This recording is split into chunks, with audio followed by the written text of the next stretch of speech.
Today we're interviewing Pastor Emmitte Cornelius. He is the author of Love and Hate in Small Town America, Christian Reflections on Growing Up Black in the Segregated South. How you doing today, Pastor Cornelius? Fine, how are you? Doing well, doing well. Let's get right to it. The first question we'd like to start off with is how was your childhood? What was your childhood like growing up in small town Mississippi? At first, I grew up in Bolton, Mississippi, but later on I grew up in Jackson. So for the first 5 years, I was in Bolton. And our family stayed in my grandfather's house next door.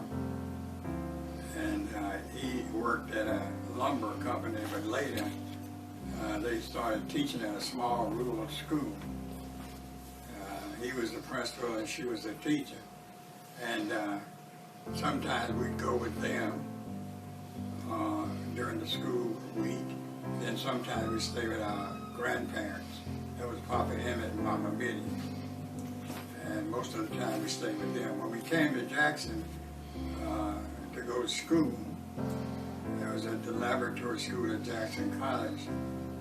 My life as a child was altered because we were in a structured environment, which meant that my parents wanted to raise us in a different way than most black kids.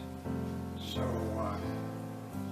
we couldn't go out in the streets and run up and down the streets and go to each other's home without asking. We had to ask to go to some of our friends' home, and she would either say yes or no, and we would go, and only then would we go other places. So we'd go and stay a while and come home, and sometimes my special friend, would come to our house. But normally speaking, when we got out of school, we'd come home. My mother would let us listen on the radio to serials like The Lone Ranger or Roy Rogers and Tom Mix, if you ever heard of him. And then we would have to read books that we got from school. So we'd sort of lie on the floor and read the books. And after that, she'd probably call us to dinner. And then after that, we would do our homework, and that would take a while. And then if we had any chores to do, like dust the furniture, wash the dishes, we'd do that. But basically, our lives were structured so that she knew everywhere we went and where to find us. And we were never, say, in the streets where we were on our own. And we had to come home before dark. And so it was, I understand it now, it was structured in order to keep us from being like the kids that were running around in the streets and things like that. And I appreciate that, because we could have been out there in the streets, but we were not. So our environment was basically a learning environment. We were always learning, doing something like learning or something. My dad would buy books on the World War II and airplanes, and I would memorize the airplanes, their names, their wingspan, and all that. And then he would buy model kits where I put together airplanes with balsa wood and things like that. We were always doing it. And then I had to go take music lessons, and that was on the next street. And then after that, we'd have to practice music, piano music, during the week. So we were always doing something that was learning and wasn't like most kids. Okay, so you mentioned your grandfather, and he plays a prominent role in your book. What was your grandfather's greatest characteristic? Probably his gentle manner and his politeness and courtesy to all people. And most of all, his godliness. He got up in the morning at 4:30 and prayed, and He always asked me, was I saved? He never stopped asking. And he was just a good, gentle, godly man. You know, he just loved him to death. Quiet spoken, very intelligent, and he had a lot of wisdom. A lot of things he could tell you, a lot of things he could talk about. You enjoyed every last bit of it. So he was just a different kind of man. But that was his family. We have a lot going on right now in our society as deals with racism. What did you learn from watching your grandfather deal with segregation and racism? I learned that you always had to have a method of survival. He had his way, and I guess it worked for him. Obviously it did. But you were in a society that brought a lot of fear, and you were afraid to say things, you were afraid to do things, so you had to know what you could say and what you couldn't say, what you could do and what you couldn't do. And that's the part I disliked about it, that it made a whole race of people just sort of fearful all the time, obsessed with fear. Suppose I say the wrong thing, suppose I do the wrong. An example would be, I had a friend who was about 19, and so he was driving his car and went to a service station. And the guy came up to him and said, "What you want, boy?" Because they pumped the gas in. And he told him how much gas he wanted. When he got through, he gave him a $20 bill. And he went back in the station and came back. And when he gave him the change, my friend said, "Thank you, boy." He pulled out a .22 and shot him 4 times. And he almost died. But that was, you had to know how to survive. You had to know not to say certain things to people, not to do certain things, not to act a certain way, because actually, even as a kid, your life was at stake. So racism was a horrendous thing for black folk. In your book, you kind of zoom in on the church and the church's history with racism. From your point of view, can you explain to me why the church has participated in a racist culture? And do you think racism still exists in the church? And if so, how? Well, I think somebody in the white church read the Bible wrong.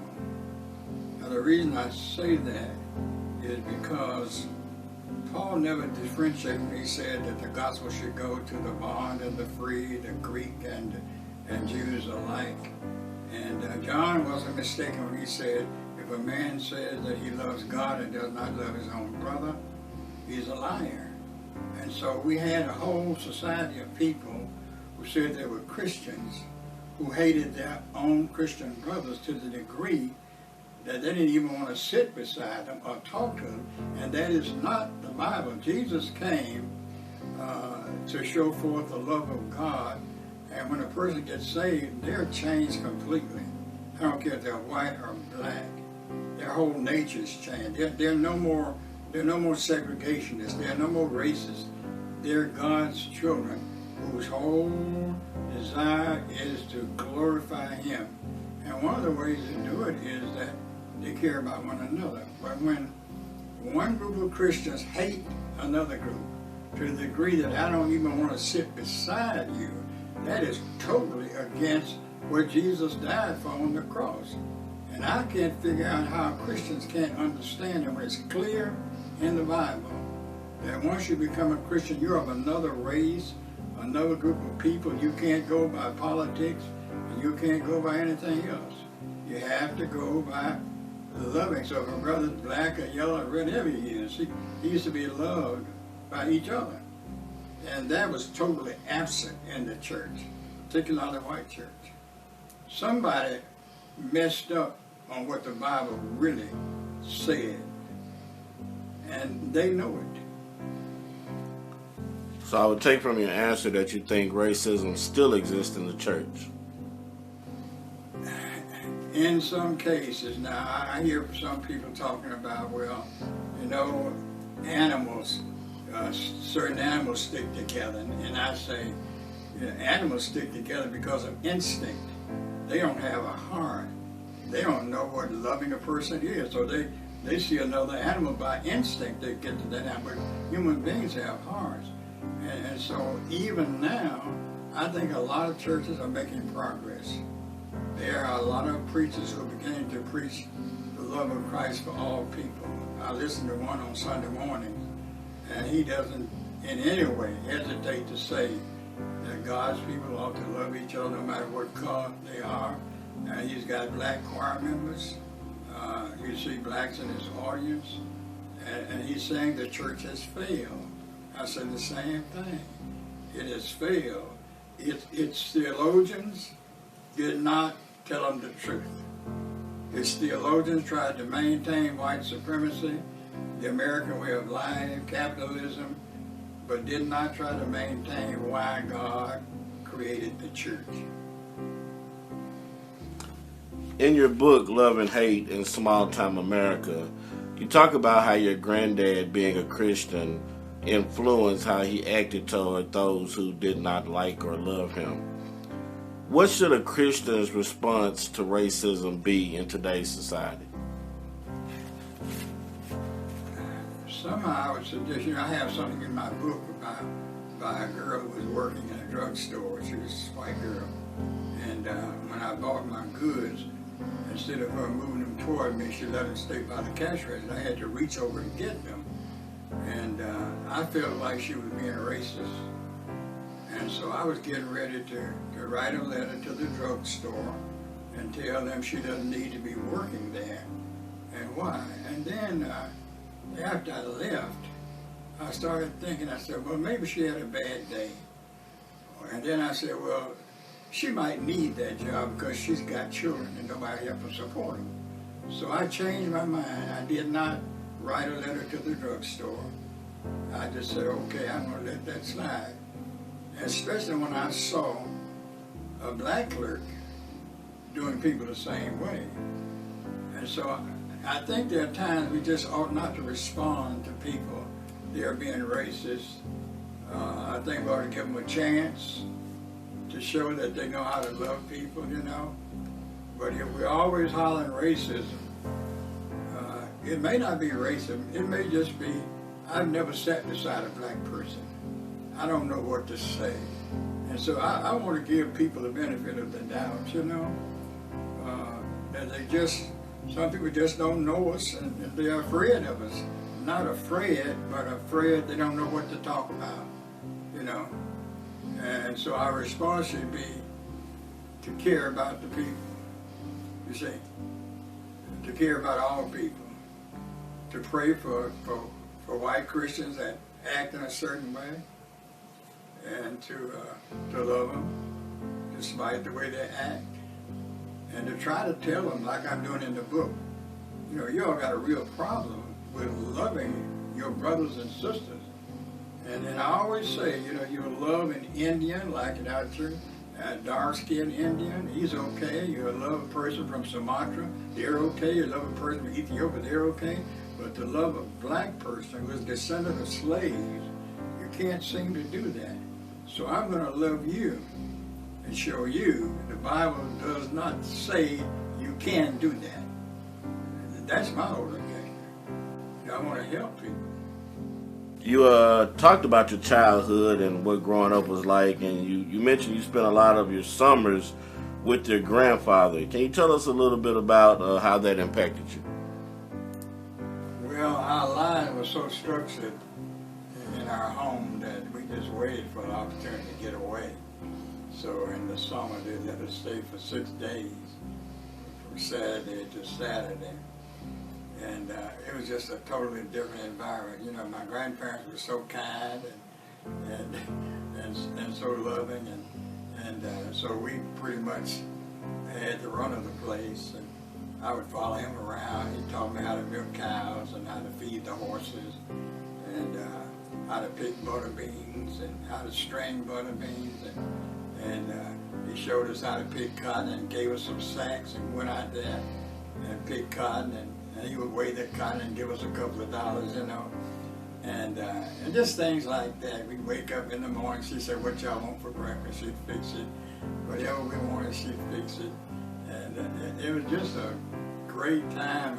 I guess it was a time without structure, where you could get up when you wanted to, go to bed when you wanted to, you play with the kids, and nobody worried about you. And just things like I enjoyed walking to town with him. You know, one time we rode a wagon to town, but I enjoyed walking to town because he was always speaking to this person, speaking to that person, and then we get to the white part of town, you know, and he was still weaving his stories about different things that happened, and then I had to watch him become very docile toward white people, and but I learned a lot from him by that, because I think his attitude made them think he was harmless. So like one guy sold him 5 acres of land. They wouldn't have sold that to anybody else, but they felt like he wouldn't do it. He wouldn't make any money, you know. But it was just his godliness. He asked me almost every day, are you sure you're saved?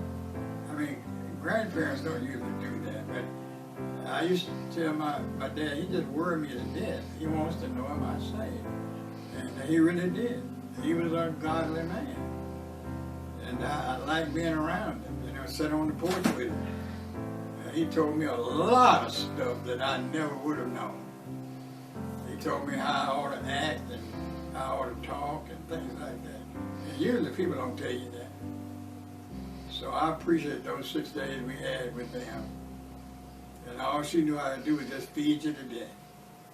You know, feed you to death, sleep as long as you wanted to, go to bed when you got ready. He used to cook potatoes under the ashes. After the fire go out, he'd put the potatoes under the ashes, and they'd cook, and then he'd peel them, and we'd sit there and eat them.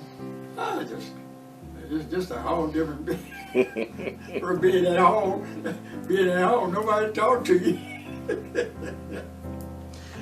You've often spoken to us about having a godly legacy in our family. And in the book, you talk about your grandfather waking up early in the mornings to have his prayer time. Do you think that godly legacy started with him? His father and mother were Christians. And so evidently they set that example in all of them, because all of them except one were Christians. And they're the same kind of people, very godly and very gentle and sweet people, you know, except for one that he passed for white. He played in a white orchestra, and so he didn't associate with the other members of the family for fear that he would be found out. But they all were the same kind of people. Even their children were godly children, you know. So it came from his folk. His mom and dad had started, and I don't know about the grandparents. There are pictures down there, but the grandparents were white, some of them. And so I don't know. But it came from the family, all the way back, you know, cousins and all the same way. So you just touched on what should a Christian's response be to racism. I'd like to know, with the recent protests going on in America, what do you think is the real answer to the racism that's troubling our society today? Probably, you might want to say, what's the answer to, say, the violence that occurs when blacks are killed. I think part of the answer to that is the justice system. The way people are arrested, and the way they're indicted and tried, and the evidence secured. But then you have the whole problem of why do people hate blacks to the degree that they want to kill them so easily. That is a moral problem.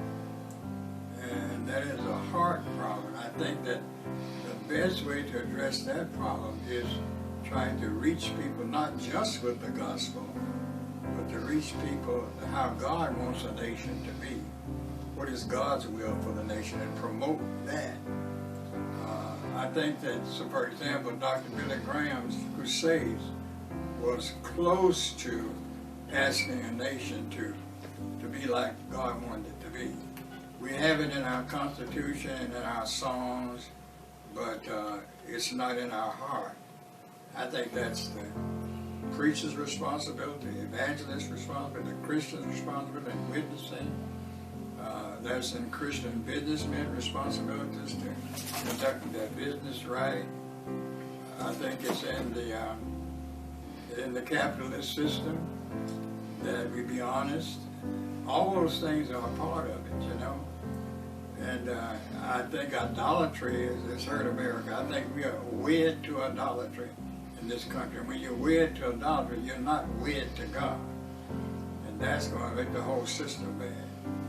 So I still believe the church is responsible for sending forth a message and not be afraid to say it, as I hear some pastors do.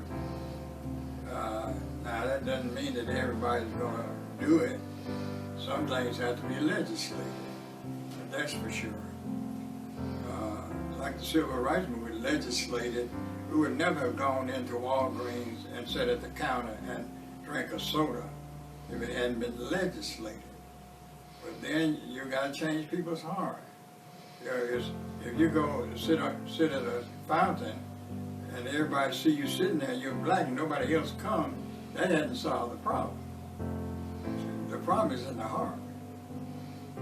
So just like public schools, you say, okay, all little black girls, little black boys, little white boys and girls sit together. Well, it's like, okay, that's okay, but we'll find another way to do it. That's private schools, you see. So if it doesn't get into the heart, I do think that now some people are waking up.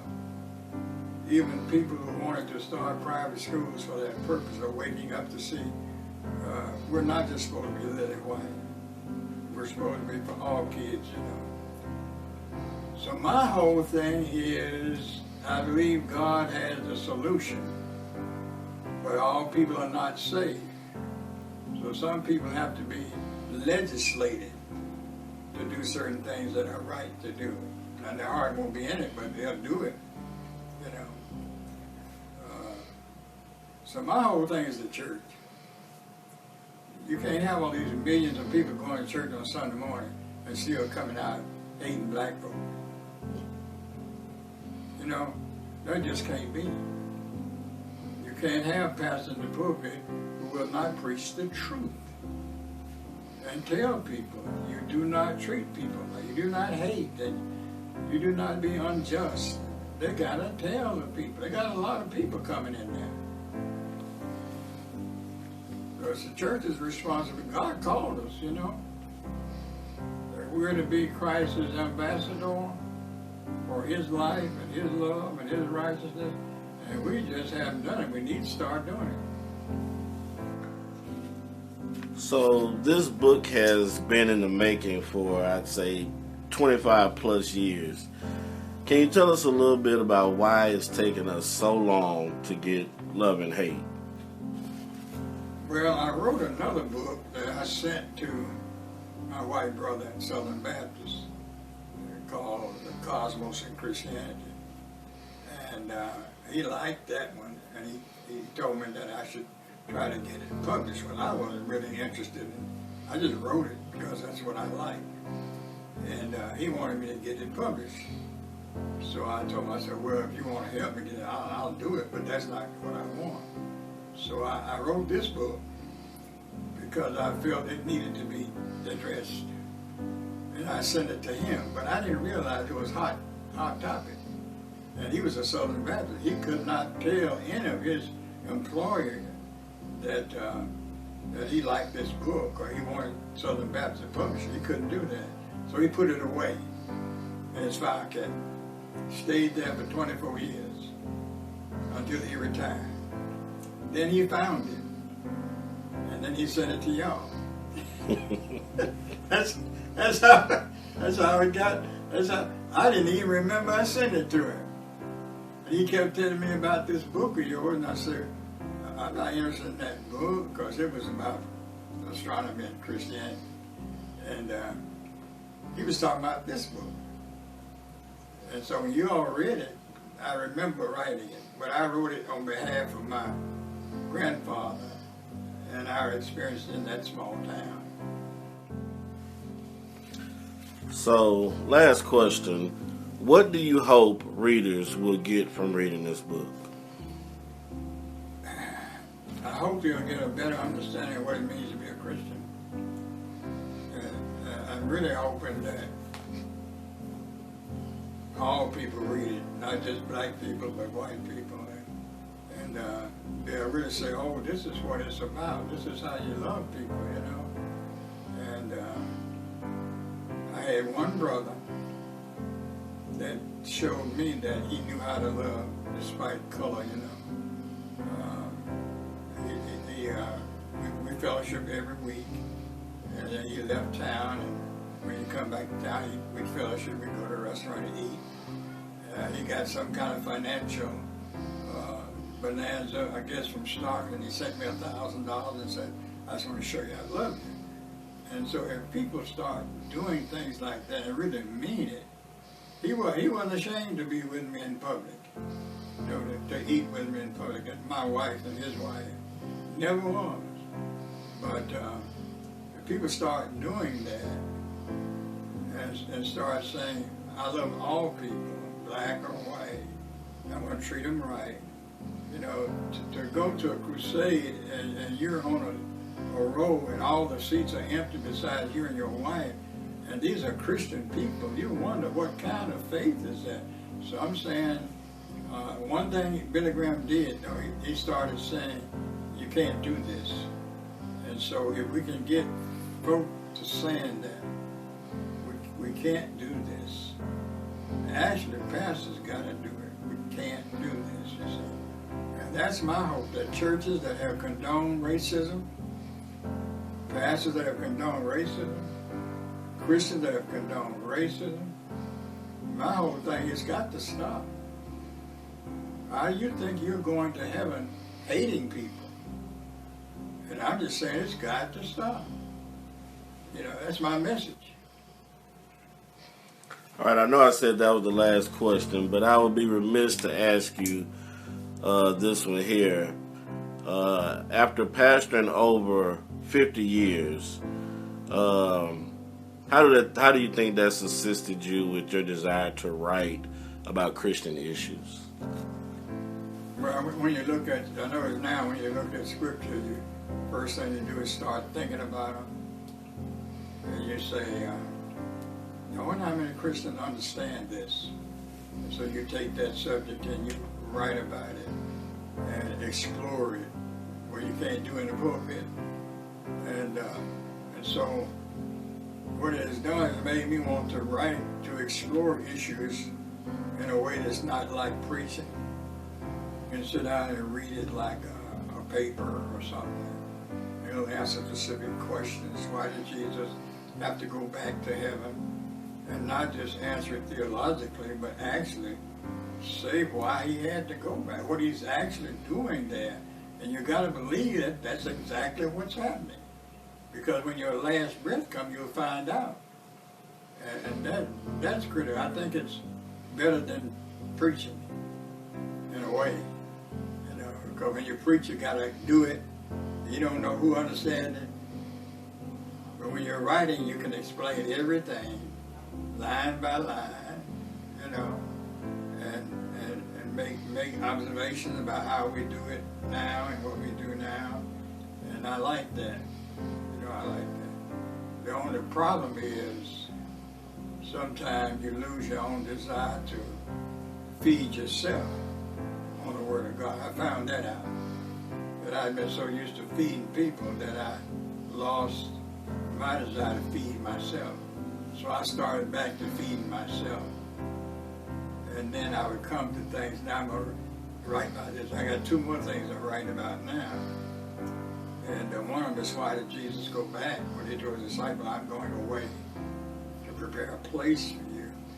And I tried to find the place as John defines it, where you can't use ordinary language. And I also have another one I'm writing, and I'm going to put them out one by one. You know. So I'm not an author, I'm a writer.